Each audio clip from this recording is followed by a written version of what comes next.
Kahit anong mangyari, I'll be always and forever grateful sa lahat ng sumusuporta. So, enjoy lang kayo, hipabayan mga personal lives nyo.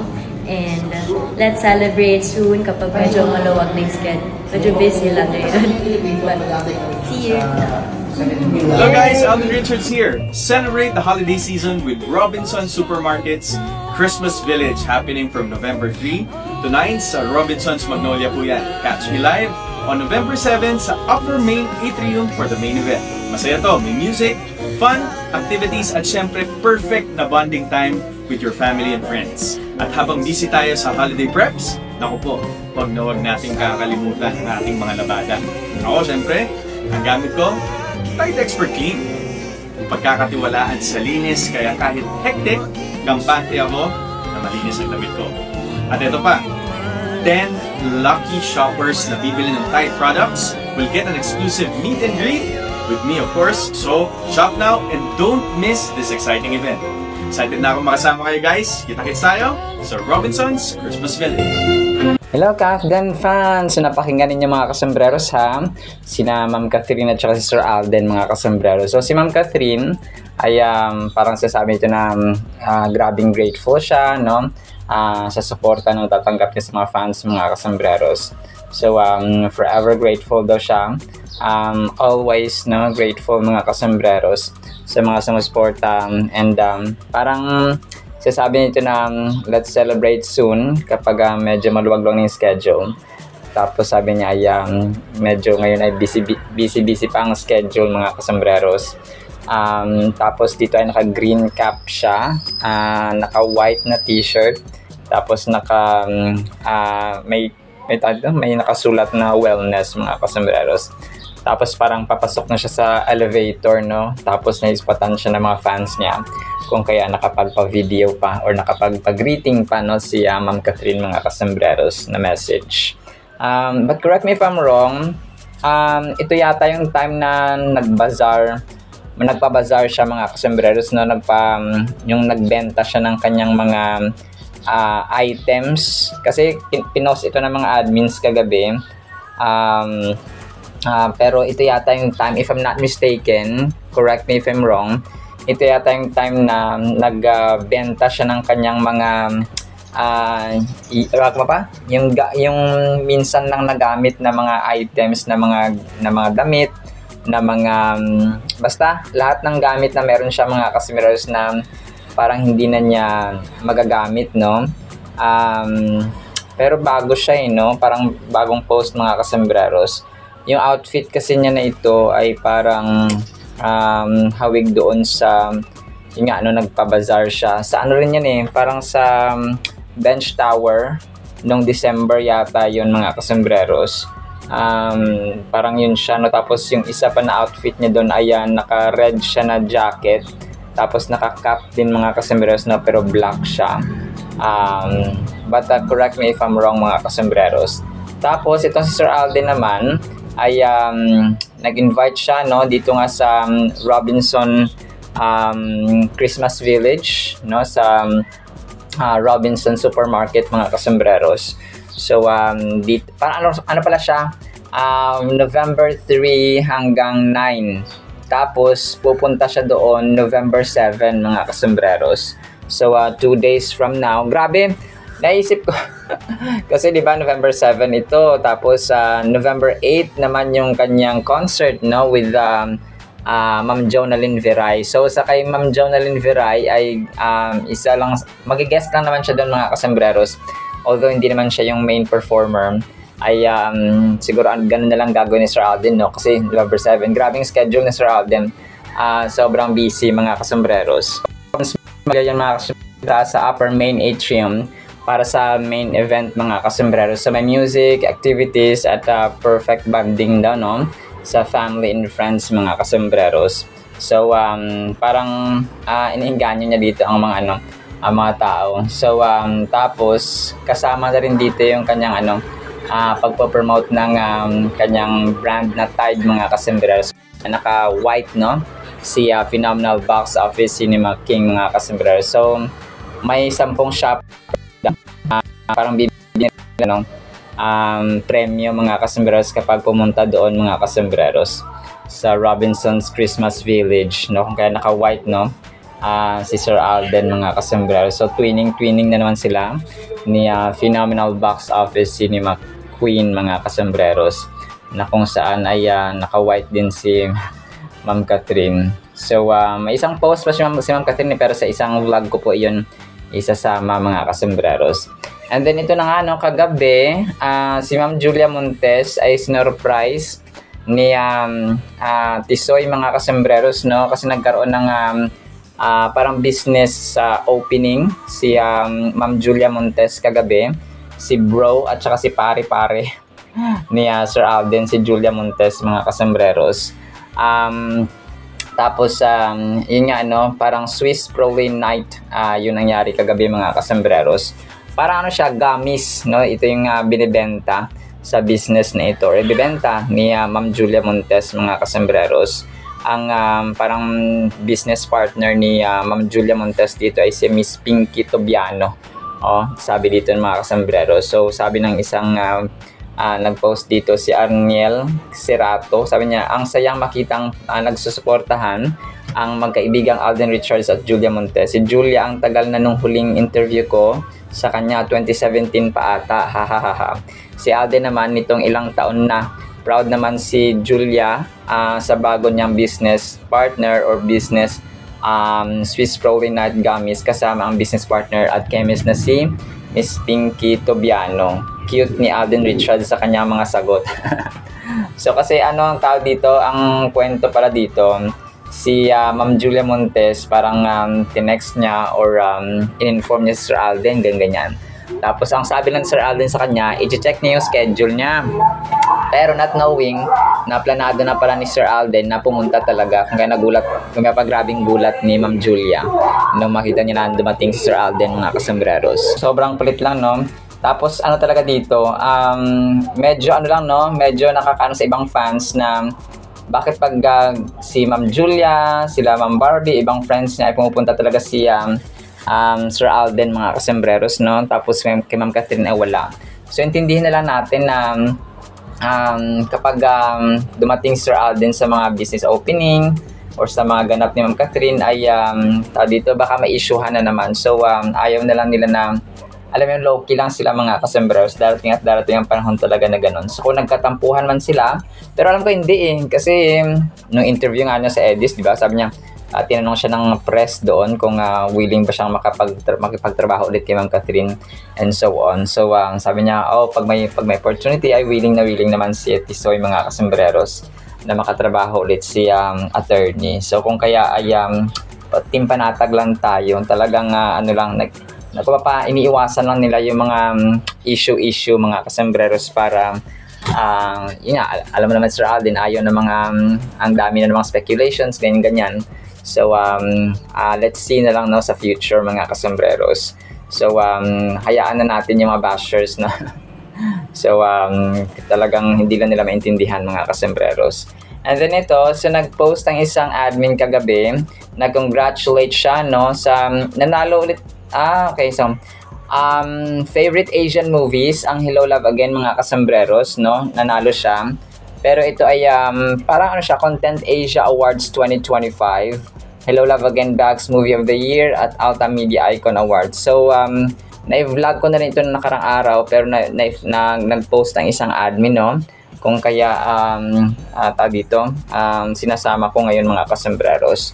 So abilin ka, so box office hit turns into a multi-award masterpiece at Alta Media Icon Awards 2025. The film became the highest-grossing Filipino movie of all time, earning worldwide acclaim for its emotional storytelling. So congratulations, no, sa Kath din.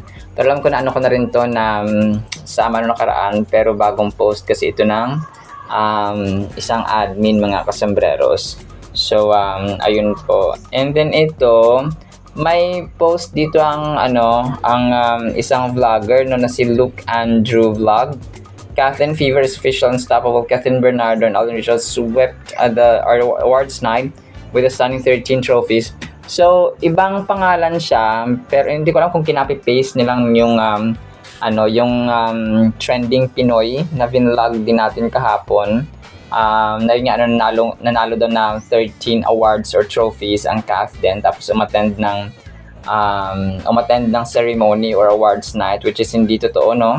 Nanalo, kumapa yung nominations na 13 sa Hello Love Again mga kasembreros ay ito po ay sa PMPC Star Awards for Movies, no? Tapos hindi sila umattend kasi nga hindi pa naman nangyayari ang awards night. So sana naman naiintindihan naman natin na ano sila, no, na fan sila ng cast din, pero wag naman sanang false information ang ating ipopost, no, kasi hindi naman sila umattend ng awards night. So ang mga pictures dito ay nung nasa Dubai pa sila mga kasembreros. So parang kinopy-paste lang niya yung sa trending Pinoy na vlogger or Facebook page din po mga kasembreros, no. Pero yan, hayaan na natin. And then ito, may isang content creator or TikToker na nag-review siya, no, ng Out of Order. So kagabi, sabi niya nag-scroll siya sa Netflix, tapos nakita niya yung pelikula nga ni Sir Alden na Out of Order. So parang sabi niya, while browsing for a Filipino film on Netflix, I came across Out of Order. I had no expectations, no idea what the story was about. So wala talaga siyang idea, no, kung ano yung istorya. Sabi niya, the movie started off fine. Alden delivered his usual acting style, and as the story progressed, it turned out to be quite predictable. The plot is simple and straightforward, but what makes the film worth finishing is the cast. So yung cast daw mga kasembreros, no, na yun nga, no, si Alden Richards, no, ni Ben Camino were both outstanding. Their performances gave life and depth to an otherwise familiar story. Thank God for their acting. They truly carried the film. So yun, parang na-appreciate niya mga kasembreros yung was it good? It was fine. Was it worth watching? It was okay. For Alden's first directorial debut, it may not be perfect, but it's still a decent and promising start. Congratulations. So ganun siya mga kasembreros, nag-congratulate din siya kay Sir Alden. Kasi kumapa sa isang baguhan, tapos makapag-produce ka ng ganong pelikula, ikaw pa yung aktor, ikaw pa yung director, producer ka pa, ay hindi basta-basta, no? You're wearing 3 hats at the same time, at the same movie, no? The same setting, ay talagang ibang klase. Parang Sir Alden na makakagawa niyan sa mga baguhan, ha, na mga director, aktor at saka producer mga kasembreros. So talagang binigyan siya ng talent, ng skill ng Panginoon mga kasembreros. And then ito, so November 8 na, ha, yung concert ni Jonalyn Viray at saka ni Alden Richards mga kasembreros, 8 p.m, no, alas 8 ng gabi sa SM MOA Arena mga kasembreros. So ang director pala dito ay si Paolo Valenciano, no, at saka Paolo Valenciano na anak ni Gary V mga kasembreros. So musical director naman si Sok Mina, no. So kung kayo po ay interested ay bumili na po kayo ng tickets mga kasembreros. And then ito, so kagabi ay may mga kuha pa, no, si Sir Alden mga kasembreros na doon nga sa event ni Ma'am Julia mga kasembreros. So ang dami nagkukuha ng picture and video, of course, no, kaya Sir Alden mga kasembreros. So naka gray, white or something si Sir Alden dito na terno mga kasembreros. Tapos andito rin si Zainab, no, na close din ni Sir Alden, itong si Zainab na vlogger mga kasembreros. So si Zainab ay parang naging naka-collab na rin yata niya mga kasembreros, no, itong si Zainab mga kasembreros. So andito rin of course na sila Laysam, sina si Mama Ten, of course, no, kasama kagabi sa event ni Ma'am Julia Montes mga kasembreros. And then ito, okay, so next item natin mga kasembreros, parang nag-recording na, no, si Ma'am Catherine para sa kanilang station ID mga kasembreros. Actually tapos na naman to, no, parang ngayon lang nila pinopost mga kasembreros ang mga pictures and videos mga kasembreros after na mag-shoot sila ng station ID nila for 2025. So aabangan natin. So November 7 din ito. So maraming pasabog ang CAF din sa November 7, no? So aabangan natin ito mga kasembreros. Alright, so yan na sa ating CAF din items, no? Sana po ipakinggan po natin ang Word of God. Today is November 5, 2025, Wednesday na po, no? Isang pinagpalang Wednesday po sa bawat isa. Sana po ipakinggan po natin ang napakagandang salita po ng Panginoon. At para po sa ating Word of God, sobrang ganda po nito, ha? Sana po ipakinggan natin. Ang title po ay, Sino ang pumipigil sa'yo? Galatians 5 verses 7 to 8, You ran well. Who hindered you from obeying the truth? O ito pala yun, no? May humahadlang, may humaharang at pumipigil. This persuasion does not come from Him, God or Jesus Christ who calls you. So ito po ay sinulat ni Apostol Pablo mga kasembreros para i-remind, no, sa atin po, kunwari may pangarap tayo, di ba?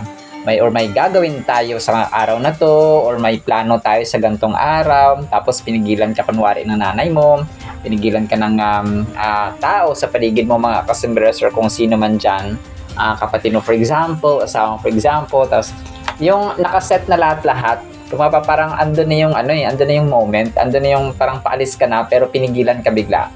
So, ano yung ma-feel natin mga kasembreros? O, di ba, madidisappoint tayo, madidismaya, magagalit, may inis, no? Kasi nga, plano na lahat, no? Nandun na yung goal mo, nandun na sana yung, parang nandun yung isip at puso mo, na ito yung gagawin kong araw, itong gagawin sa petsa na ganito. Kunwari, nag-file ka ng leave sa trabaho, tapos hindi pala in-approve, nakabili ka na ng ticket, so on. So, mga ganong scenario, mga kasembreros. Pero dito, ay ibang level ito mga kasembreros kasi we speak about spiritual na na plano, spiritual na katotohanan mga kasembreros, sa spiritual truth na sinasabi niya Apostol Pablo kasi nakikita niya yung parang nag-slow down, no, nag-slack off mga kasembreros ang mga taga Galatian or mga Galatians mga kasembreros. So kung kaya sabi niya dito, you ran well, no, sabi niya nung nagsimula kayo ay okay naman, no, ang takbo ng inyong pananampalataya, yung inyong obedience sa salita ng Panginoon. Pero sino ang pumigil, no? Sino ang naghinder? Sino ang pumigil? Sino ang humadlang sa pag-obey ninyo sa katotohanan, no? Ang persuasion na ito, sabi niya, yung pagpupumilit na hindi niyo gawin ang katotohanan ay hindi nagmula sa tumawag at saka sa Panginoon natin mga kasembreros. So kung kaya mahalaga sa buhay natin na meron tayong wisdom, meron tayong discernment mga kasembreros, no? Yung discernment at saka wisdom ay synonym po sila mga kasembreros na you know what is good and evil, and you have the proper and right judgment over things mga kasembreros. So kung meron kang kung pag pinapili ka sa ganito, tama yung decision mo, tama yung mapipili mo kasi you have the right and proper judgment mga kasembreros over things. So ganun po siya mga kasembreros. So reminder to sa atin na we have to be grounded. We have to stay grounded and rooted mga kasembreros. Kailangan yung ugat natin, yung pundasyon ng ating pagkatao ay ang katotohanan ng Panginoon, no, sa kanyang salvation, at hindi tayo masway, hindi tayo malinlang, no, ng teachings na mga turo mga kasembreros na mag-lead sa atin at mapupunta tayo dun sa maling turo o maling aral mga kasembreros. Kasi nga nagpadala tayo dun sa maling mga turo. Kaya it's really important na nagbabasa talaga tayo ng mga kasembreros ng Holy Bible. Kasi kapag alam natin ang katotohanan, hindi tayo madaling masabihan na ito gawin mo kasi ito ang tama. So kung alam yung tama, hindi nakalagay sa hindi na utos ng Panginoon. So kung may firm principle ka ba, may firm truth na pinangahawakan because you know the truth kasi ikaw mismo nagbabasa sa sarili mo. It emphasizes the importance of placing our trust solely in Christ for our salvation rather than being misled by false doctrine or misleading beliefs. We can be assured of our salvation and stay on the path of righteousness by putting our faith in Christ alone. So, ganun. any religious group mga kasembreros or any denomination sa mundong ito, kapag hindi si Jesus Christ ang kanilang itinataas, kapag hindi ang Diyos ang kanilang tinataas, hindi si Lord, hindi si God, hindi si Yahweh, hindi ang lumikha ng Diyos, hindi ang lumikha ng lupa at ng langit, kung ang pinopromote nila ay hindi ang Diyos ni Abraham, ni Isaac at ni Jacob, kung hindi ito ang Diyos ng Israel, kung hindi ito ang Diyos ni Moises, David, Jeremiah, Ezekiel, Elisha, Elijah, and so on, ay hindi po yan ang tunay na Diyos mga kasembreros. Kung kaya it's really important talaga na tayo mismo ay may wisdom at may knowledge ba about Jesus Christ mga kasembreros. So think about it. In a world filled with the conflicting messages, no, and ideologies, so ito yung sasabi natin, na ang daming information ngayon sa katutak na, no, every millisecond siguro talaga marami ang nagte-text, marami ang nagpo-post, marami ang nagko-comment, no, marami ang nag-share na information, balita dito, balita doon. Kahit sino may cellphone eh. So kahit sino pwede mag-post, kahit sino pwede mag-reporter, pwedeng mag-comment, mag-post ng kanilang opinions, ng kanilang kung paano saloobin and so on. So sa mundo na punong-puno ng information, kung mapabombarded na tayo ng information mga kasembreros, we have still and we should know the truth mga kasembreros. So ang truth na iyan ay matatagpuan lamang kay Lord Jesus Christ because He alone is the truth mga kasembreros. So ang kanyang salita, kasi ano yun ang salita ng Panginoon, ang Holy Bible, that's the voice of God. So if we know the voice of God in the Bible, so we know the truth, and Jesus Christ is the truth. And if we know the truth shall set us free. Free from what? From guilt, from unforgiveness, from any negative thoughts, from fear sa mundong ito, from anxiety. So, mapapalaya tayo dun mga kasembreros sa mga maling ugali, no? Sa mga masamang ugali mga kasembreros. So, hindi siya freedom para gumawa ng masama, kundi it will set us free from doing what is evil sa harapan ng Panginoon and enjoy the blessing and promises of God. So, ganun po siya mga kasembreros. So, it can be easy to be led astray by false teachings that promise quick fixes or easy solutions. So, maraming ganun na parang mga fixer mga kasembreros sa isang agency, yung mga illegal na mga fixers. Ganun so parang ganun ang dinudulot na mga false information and false teachings sa mundong ito. However, this verse reminds us to stand firm in our faith and trust in Christ alone as the source of our salvation or kaligtasan. When we rely on Him completely, we can be confident in our relationship with God and secure our eternal destiny. Let this verse serve as a guiding light, helping us discern from truth and falsehood and reinforcing our trust in the unwavering love and grace of Christ. So napakaganda, no?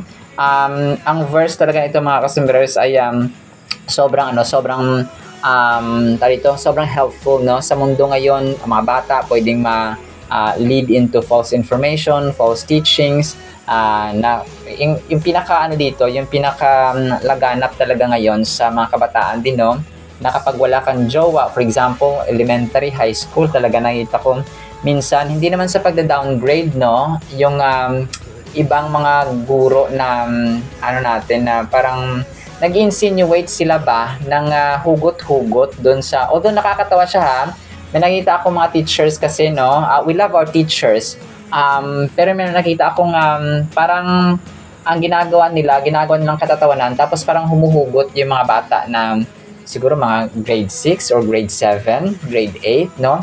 Parang humuhugot sila na nasaktan, iniwan, ganun. So parang yun yung setup na parang nag-attendance kunwari, tapos huhugot sila, magbibigay sila ng acronym for example, tapos ganon. So humugot, iniwan, nasaktan, umibig, ganon.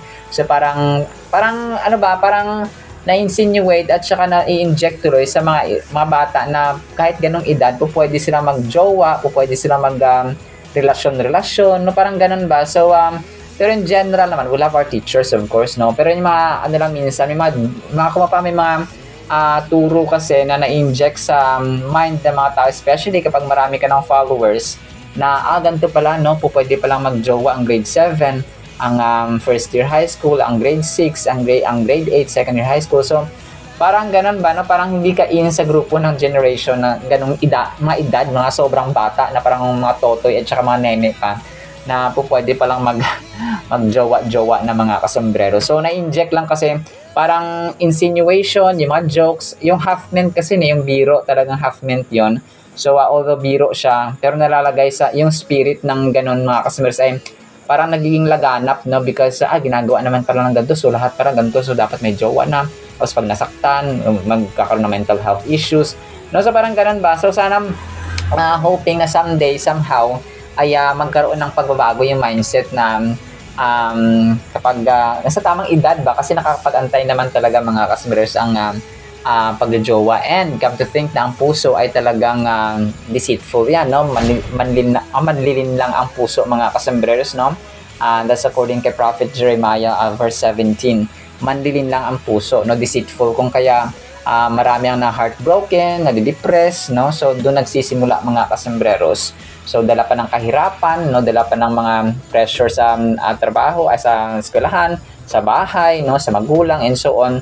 So, kung kaya, let's save our future. So, as a final thought, stand tall in your beliefs and don't let doubts or diversion shake your resolve. Just as you focus on your goals at work or future, your family, nurture your family, prioritize nourishing your faith. So embrace the power of prayer and the wisdom found in Scripture to guide your path. So ganun mga, so we have to stay rooted doon sa katotohanan, no, sa truth mga kasembreros na itinuturo ng ating Panginoon sa banal na kasulatan. So yun lang po sa ating Word of God, ha.